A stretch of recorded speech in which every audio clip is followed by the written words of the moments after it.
আমার প্রাণপ্রিয় কলিজার বন্ধুরা, তোমরা সবাই কেমন আছো? আশা করি তোমরা এই গরমে একটুও ভালো নাই। এই গরমে তোমাদের মনকে শীতল করতে আমি আনিতা চলে এসেছি নতুন একটি মজাদার গল্প নিয়ে। আজকের গল্পটি শুনলে তোমাদের পাইপ দিয়ে ঝরনার মতো জল বের হবে। তাই গল্পটি শোনার আগে অবশ্যই হেডফোন ব্যবহার করো। আর হ্যাঁ, আগামীকাল আমি আমার ইমো নাম্বারটি তোমাদেরকে দিব। তোমরা সবাই আমার সাথে ভিডিও কলে কথা বলতে পারবে। আর আমার ইমো নাম্বারটি শুধুমাত্র তারাই পাবে যারা আমার চ্যানেলটিকে সাবস্ক্রাইব করে পাশে থাকবে। একদিন আমার চাচাতো ভাই আমাকে ৫০০ টাকার একটি নোট দেখিয়ে বলল, লিজা, এই ৫০০ টাকা আমি তোমাকে দিয়ে দিব, তুমি যদি আমার সাথে একটি কাজ করো। আমি বললাম, কি কাজ ভাইয়া? ভাইয়া বলল, ওই যে গুদাম ঘরটা দেখছ, ওই গুদাম ঘরে একদিন সন্ধ্যার পর আমাকে একটু সময় দিতে হবে। আমি বললাম, ভাইয়া, ওইখানে কি কাজ করতে হবে আমাকে? ভাইয়া আমাকে বলল, কি কাজ তা ওইখানে গেলেই বুঝতে পারবে। এরপর আমি ভাইয়ের কথা মতো একদিন সন্ধ্যার পর গুদাম ঘরে গেলাম। গুদাম ঘরে যাওয়ার পর ভাইয়া আমার সাথে যা করলো তা শুনলে তোমাদের পানি চলে আসবে। তাহলে বন্ধুরা, আর কথা না বাড়িয়ে চলুন গল্পটি শুরু করি। তবে গল্পটি শুরু করার আগে তোমাদের কাছে আমার বিশেষ অনুরোধ, তোমরা অবশ্যই আমার সামিয়া ব্লগ চ্যানেলটি সাবস্ক্রাইব করে পাশে থাকা বেল বাটনটি অন করে রাখবে করবে, কারণ তোমাদের জন্য রাত জেগে অনেক কষ্ট করে আমি ভিডিও তৈরি করি। প্রথমে বলে নেই, আমার পুরো নাম হচ্ছে নৌশিন আক্তার লিজা, তবে পরিবারের সবাই আমাকে লিজা বলে ডাকে। আমার বর্তমান বয়স ২২ বছর, কিন্তু আমি তোমাদেরকে এখন যে গল্পটি বলবো সেটি যখন আমার বয়স ছিল তখন আনুমানিক ১২ কি ১৩ বছর। আমার ভাইয়ের নাম রাসেল। সে আমার আপন ভাই না, চাচাতো ভাই হয় সম্পর্কে। বয়সে আমার থেকে ৩-৪ বছরের বড় হবে। রাসেল ভাই আমাকে ছোটবেলা থেকেই খুব আদর করত। আমাকে চিপস, বিস্কিট, লজেন্স আরও অনেক জিনিস কিনে দিত।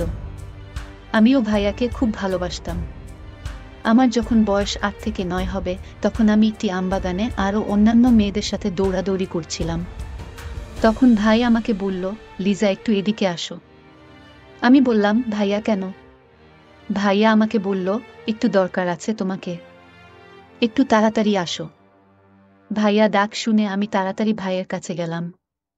ভাইয়া তখন আমাকে একটি আম গাছ দেখিয়ে বলল, লিজা, ওই যে গাছে দেখা যাচ্ছে অনেক পাকা পাকা আম, তুমি কি ওই গাছের পাকা আম খেতে চাও? সত্যি কথা বলতে কি, ওই গাছের পাকা আম দেখে আমার লোভ লেগে যায়। আমি তখন ভাইয়াকে বললাম, ভাইয়া, আমি খাবো, কিন্তু পারবো কি করে? পাকা আম তো অনেক উপরে। তখন ভাইয়া বলল, লিজা, আমি হাত বাড়িয়ে আম ধরতে পারছি না, তবে আম খাওয়ার একটি উপায় আছে। আমি বললাম, ভাইয়া, কি উপায়? কিভাবে পাকা আমগুলো পারা যায় একটু বলো না, আমি খাবো। গাছের মধ্যে পাকা আম ঝুলে রয়েছে আর তা দেখতে খুব সুন্দর লাগছে। আমার মনে হয় আমগুলি খুব মিষ্টি হবে। আসলে আমগুলি দেখে আমার খুব খেতে ইচ্ছে করছিল। আমের কালারটা ছিল খুব সুন্দর। মনে মনে ভাবলাম, যে করেই হোক আমি এই আমগুলি খাবো। আমি ভাইকে বললাম, ভাইয়া, কিভাবে আমগুলো পারা যায়? ভাইয়া বলল, লিজা, তুই এক কাজ করো, আমি তোমাকে উঁচু করে ধরি, তারপর তুমি হাত বাড়িয়ে আমগুলো পার। আমি আমগুলো ছিঁড়তে পারলাম না, আর ভাইয়া মনে মনে যে অন্য রকম চিন্তা সেটি আমি তখন বুঝতে পারি নাই। এরপর ভাইয়া যেভাবে বলেছে আমি সেভাবেই কাজ করতে শুরু করলাম। এক পর্যায়ে আমরা অনেকগুলো আম পাড়তে সক্ষম হলাম। পাকা আমগুলো পাড়ার পর সেখানে আমরা পেট ভরে খেলাম। আম খাওয়া শেষ হলে ভাইয়া আমাকে বলল, লিজা, এবার আম খাওয়া হয়েছে, তোমার পেট ভরছে, তুমি খুব মজা পেয়েছে? আমি বললাম, জি ভাইয়া। আমগুলো সত্যি খুব মিষ্টি ছিল। তারপর ভাইয়া বলল, তাহলে চলো এবার বাড়ি চলে যাই। এরপর ভাইয়া আমি বাড়ি চলে আসলাম। এইভাবে ভাইয়ার সাথে আমার নিত্য নতুন মজার মজার ঘটনা ঘটত। ভাইয়া খুব ভালো ভালো জিনিস আমাকে এনে দিত। এজন্যই ভাইয়াকে আমার অনেক ভালো লাগতো। ভাইয়ার সকল কথাই আমি মানার চেষ্টা করতাম সবসময়, আর অপেক্ষায় থাকতাম ভাইয়া কখনো বাড়ি থেকে আসে। কারণ আমি জানি ভাইয়া বাহির থেকে আসলে অবশ্যই আমার জন্য কিছু না কিছু নিয়ে আসবে। আমার চাচাতো ভাই রাসেল বাজারে একটি মুদির দোকান ছিল। সে একজন মুদি ব্যবসায়ী ছিল। তার দোকানে নতুন নতুন কোনো জিনিস আসলে সে আমাকে দিত। আমি সেগুলো নিয়ে আনন্দে নাচতাম, কারণ তখন আমি খুব ছোট ছিলাম, কিছু বুঝতাম না। ভাইয়া যখন আমাকে কোনো কিছু গিফট করত বা দিত, তখন আমার দিকে অপলক এক দৃষ্টিতে তাকিয়ে থাকত আর মুচকি মুচকি হাসত। মাঝে মধ্যে ভাইয়াকে আমি বলতাম, ভাইয়া তুমি আমার দিকে তাকিয়ে কি দেখো আর মিটিমিটি হাসো কেন? আমার কিন্তু খুব লজ্জা লাগে, তুমি এভাবে আমার দিকে তাকিয়ে থেকো না। ভাইয়া তখন বলে, আরে বোকা, আমি তোর দিকে তাকিয়ে দেখি আমার ছোট বোনটা কত বড় হয়ে যাচ্ছে। আমার বোনের মধ্যে আস্তে আস্তে নতুন কিছু হচ্ছে। কি সুন্দর লাগছে আমার ছোট বোনটাকে। আমার বোনটা যখন পরিপূর্ণ বয়স হবে তখন জানি না কত শত ছেলে তার রূপে পাগল হয়ে যাবে। আমি বললাম, ভাইয়া বেশি হয়ে যাচ্ছে কিন্তু। ভাইয়া বলল, কি বেশি হয়ে যাচ্ছে লিজা, শুনে তো একটু। আমি যা সত্য তাই তো বললাম। ভাইয়ের মুখে এই কথা শুনে আমি রাগে ভাইয়াকে কিল ঘুষি মারতে শুরু করলাম। ভাই আমার এই পাগলামি দেখে বলল, আরে বোকা, আমি তো মজা করলাম। আমি কি সত্যি সত্যি তোমাকে বলেছি নাকি? লিজা, সত্যিই তুমি অনেক ভালো মেয়ে আর খুব সুন্দর কিউট একটা মেয়ে। তারপর আমি একটা মুচকি হাসি দিয়ে বললাম, ভাইয়া তুমিও অনেক ভালো। তারপর আমি বললাম, ভাইয়া আমার জন্য আজকে আইসক্রিম আনবে, না আনলে কিন্তু তোমাকে মাইর দিমু। আমি বললাম, আচ্ছা লিজা, তোমার হুকুম ধার্য করা হলো। এই বলে ভাইয়া দোকানে চলে গেল। তারপর দোকান থেকে আসার সময় ভাইয়া আমার জন্য আইসক্রিম ও অন্যান্য সুন্দর সুন্দর জিনিস নিয়ে আসলো। আমি তো ভাইয়ার থেকে জিনিস পেয়ে খুশিতে নাচতে শুরু করলাম। এইভাবে আমার ছোটবেলার দিনগুলি চলতে লাগলো। যখন আমার আনুমানিক 12 কি 13 বছর হবে তখন একদিন ভাইয়া আমাকে 500 টাকার একটি নোট দেখিয়ে বলল, লিজা, তুমি যদি আমার একটি কথা রাখো তাহলে এই 500 টাকা আমি তোমাকে দিয়ে দেব। আমি বললাম, ভাইয়া তোমার সব কথাই তো আমি শুনি, তারপরেও বলো কি কথা শুনলে তুমি আমাকে 500 টাকা দিয়ে দিবা?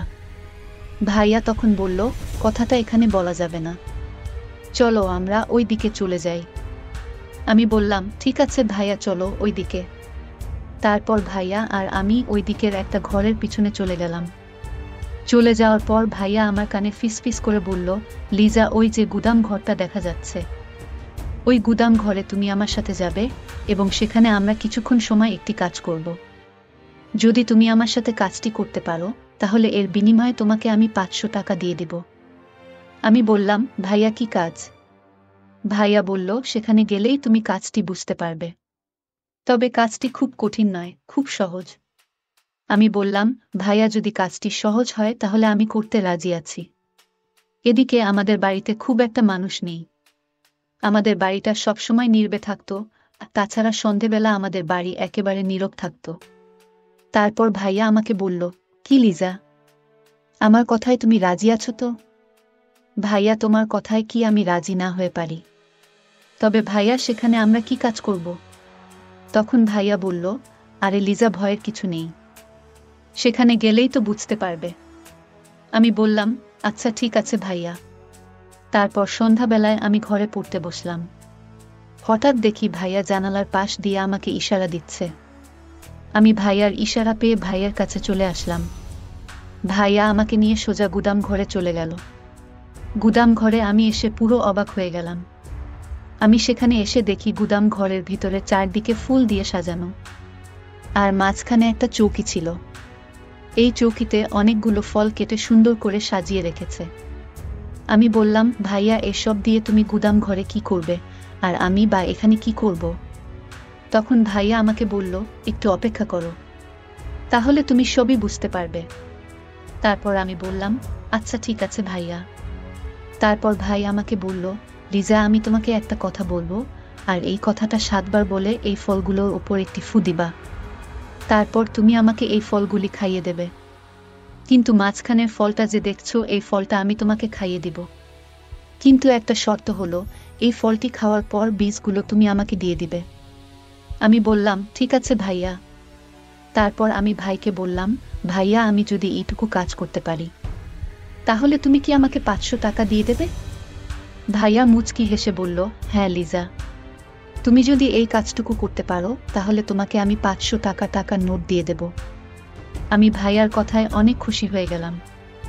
এটা তো আমার জন্য কোনো ব্যাপার না, কিন্তু আমি বুঝতে পারছিলাম না যে এই কাজটাই আমার জীবনের সবচেয়ে বড় ভুল কাজ হতে যাচ্ছে।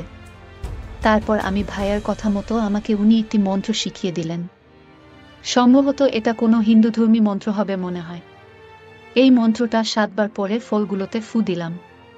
7 বার ফু দেওয়ার পর ভাইয়াকে আমি সবগুলো ফল খাইয়ে দিলাম, কিন্তু মাঝখানে ফলটা রেখে দিলাম।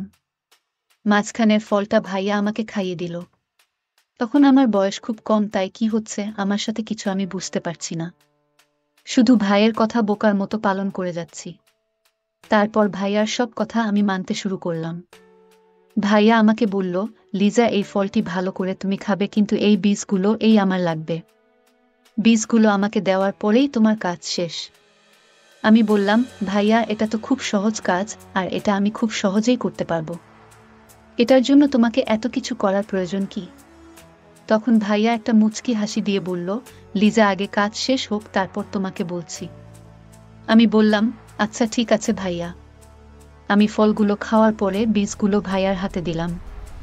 তারপর ভাইয়া আমাকে কি যেন বলে আমার দিকে লক্ষ্য করে একটি লম্বা ফু দিল। ফু দিয়ে আমাকে বলল, লিজা এবার তুমি যাও, তোমার কাজ শেষ। 500 টাকা তিনি আমার হাতে ধরিয়ে দিয়ে বলল, এই নাও তোমার কাজের বিনিময়, এবার তুমি চলে যাও, কাল কথা হবে, এখন অনেক দেরি হয়ে যাচ্ছে। লিজা লক্ষ্মী মেয়ের মতো এবার বাড়ি চলে যাও। আমি ভাইয়ের কথায় বাসায় চলে আসলাম। এসে আমি খাওয়া দাওয়া করে ঘুমিয়ে পড়লাম। কিন্তু সকাল ঘুম থেকে উঠতেই আমার মধ্যে একটা পরিবর্তন লক্ষ্য করা গেল। যেদিকেই তাকাই আমি শুধু ভাইয়াকে দেখতে পাই। মনে হচ্ছে ভাইয়া আমাকে ডাকছে। মনে মনে আমি ভাবলাম, আমার কি হয়ে গেল, কেন এমন হলো? তবে কি ভাইয়া আমার সাথে জাদুটোনা কিছু করে ফেলেছে? আমার কাছে কেন জানি মনে হলো আজকেও আমি সন্ধ্যার সময় গুদাম ঘরে যেতে হবে। গুদাম ঘর যেন আমাকে টানছে। সন্ধ্যা হতেই আমি চুপি চুপি গুদাম ঘরে চলে গেলাম। গিয়ে দেখি ভাইয়া আমার জন্য বসে আছে আর আমার জন্য অপেক্ষা করছে। আমি যেতেই ভাইয়া আমার সাথে তখন এক অন্যরকম আচরণ করা শুরু করলো, যা আমি তোমাদেরকে মুখের ভাষায় বলতে পারবো না, খুবই বাজে আচরণ। ভাইয়ার আচরণ দেখে আমি তো পুরাই অবাক, কিন্তু ভাইয়া আমার সাথে এত খারাপ ব্যবহার করবে তা আমি কখনো কল্পনাও করি নাই। ভাইয়া আমার সাথে এত কিছু করছে, তাও আমি কিছু বলার সাহস পাচ্ছি না। আমি যেন অন্যরকম হয়ে গেছিলাম। আমি তার হুকুমের গোলাম হয়ে গেছিলাম। সে আমার সাথে যা ইচ্ছে তাই করতেছিল, কিন্তু আমি তা বলতে পারছিলাম না। তার সব কিছুই আমি মেনে নিচ্ছিলাম। তার কাছে গেলেই আমি কেমন জানি হয়ে যেতাম। সে আমাকে যা বলতো আমি তাই করতাম। এভাবে সে আমার সাথে অনেক কিছুই করেছে, যেটা আমি তোমাদেরকে ভাষায় প্রকাশ করতে পারবো না। তার সাথে আমার এভাবে চলতে থাকে দিনের পর দিন। তার সাথে আমার এসব চলে প্রায় 4 থেকে 5 বছর। হঠাৎ একদিন আমি খুব অসুস্থ হয়ে পড়ি। তারপর আমার বাবা মা আমাকে ডাক্তারের কাছে নিয়ে গেল। ডাক্তার আমাকে পরীক্ষা নিরীক্ষা করে বলে আমি নাকি মা হতে চলেছি। এই কথা শুনে আমার মা বাবা প্রচুর কান্না করতে লাগলো। বাসায় এসে আমাকে জিজ্ঞেস করলো, মা লিজা সত্য করে বলো, তোর এত বড় সর্বনাশ কে করেছে? তারপর আমি আর কোনো উপায় না পেয়ে বলে দিলাম ভাইয়ার সব কথা। তারপর মা বাবা রাসেল ভাইয়াকে ডেকে এনে বুঝালো। বলল, রাসেল তুই কি করে পারলি আমার মেয়ের এত বড় সর্বনাশ করতে? যাক বাবা, যা হবার হয়ে গেছে, এখনো কেউ জানে না। কেউ না জানার আগে আমরা লিজাকে তোর সাথে বিয়ে দিতে চাচ্ছি। এখন তুই কি কস? মা বাবার প্রস্তাবে রাসেল ভাইয়ার রাজি হয়ে গেল। তারপর ধুমধাম করে আমাদের বিয়ে হয়ে গেল। বন্ধুরা, এখন আমি তোমাদের দোয়া আশীর্বাদে ভালোই আছি। তবে মাঝে মধ্যে আমার অতীত আমাকে অনেক কষ্ট দেয়। মনে মনে ভাবতাম, যদি রাসেল ভাই আমাকে বিয়ে না করত তাহলে আমার কি হতো? আমার মরা ছাড়া কোনো রাস্তা থাকতো না। তাই দর্শক বন্ধুরা, আমার মতো তোমাদের জীবনেও এরকম ধরনের দুর্ঘটনা ঘটতে পারে, তোমরা সাবধানে থাকবা। তবে তোমরা কারো সাথে কোনো প্রকার দুর্ঘটনা করার সময় তাকে খুব ভালোভাবে বুঝে শুনে তারপর তোমরা একটা কিছু করার সিদ্ধান্ত নেবে। না হলে একটি ভুলের কারণেই তোমাদের সারা জীবন কষ্ট পেতে হবে।